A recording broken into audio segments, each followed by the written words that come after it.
આ તરફ ખેડા જિલ્લાના કપડવંજ તાલુકાની લાલ માંડવા પ્રાથમિક શાળામાં વિદ્યાર્થીઓ અને વાલીઓએ તાળાબંધી કરીને આક્રોશ વ્યક્ત કર્યો।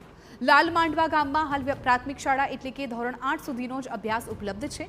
ધોરણ 9નો વર્ગ શરૂ કરવા માટે શાળાને મંજૂરી મળી ગઈ છે, પરંતુ હજુ સુધી શાળામાં ધોરણ 9નો વર્ગખંડ શરૂ ન થતા ગામના વિદ્યાર્થીઓ 3 કિલોમીટર સુધી ચાલીને બીજી શાળામાં જવું પડે છે।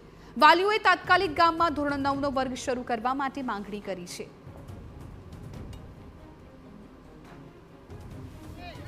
लाल मांडवा में 5 तारीखे स्कूल की मंजूरी मांगी थी। 5 तारीख ऊपर डीओए आम कही दीधुं कि हाँ 5 तारीखे तमारी स्कूल अहींया आवी जशे।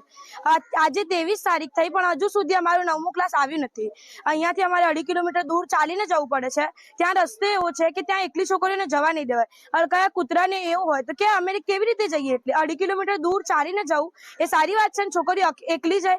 अमारा पप्पा अने वालीओ अमारी मजूरी करे छे, अमने मूकवा तो आवी सकता नथी। गामना लोकोए विद्यार्थी विद्यार्थिनीओ अने वडीलो અને એમના વાલીઓએ આક્રોશ સાથે કે અમારે દૂર ભણવા જવાનું હોવાથી અમને એ છોકરાઓ જવા માટે તૈયાર નથી, તો એ માટે અહીંયા 9મું ધોરણ ચાલુ કરવા માટે મંજૂરી મળવા છતાં પણ ના થાય, એના માટે ગ્રામજનોનો આક્રોશ।